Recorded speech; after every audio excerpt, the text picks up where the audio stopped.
ভারতে যেমন coffee house আছে আর আমাদের দেশে আছে মধুর ক্যান্টিন। এই মধুর ক্যান্টিন কিন্তু স্বাধীনতা ইতিহাসের খুবই গুরুত্বপূর্ণ ও তাৎপর্যপূর্ণ একটা জায়গা। এই ভাস্কর্যটা কিন্তু মধুদারি, আর তাকে 26শে মার্চ রাতেই কিন্তু মেরে ফেলা হয়েছিল 1921 সালে যখন ঢাকা ইউনিভার্সিটির জন্ম।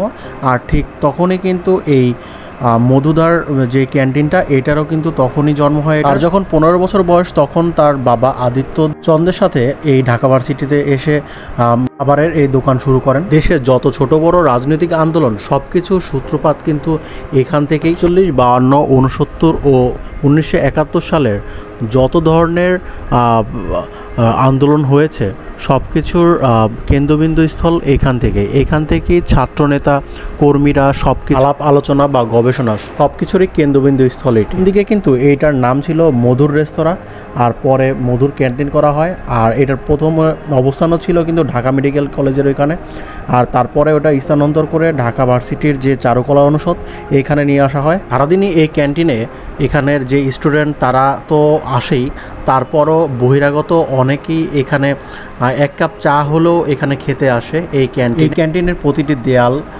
প্রতিটি চেয়ার টেবিল যাই বলেন প্রতিটাই কিন্তু এক একটা ইতিহাস বহন করে। আর এখানে এসে আমার সবথেকে বেশি যেটা ভালো লেগেছে, আমাদের মধুধা বলে তাকে সম্বোধন করা হয়েছে, তার যে প্রতিকৃতি ভাস্কর্যটা আছে সেখানে।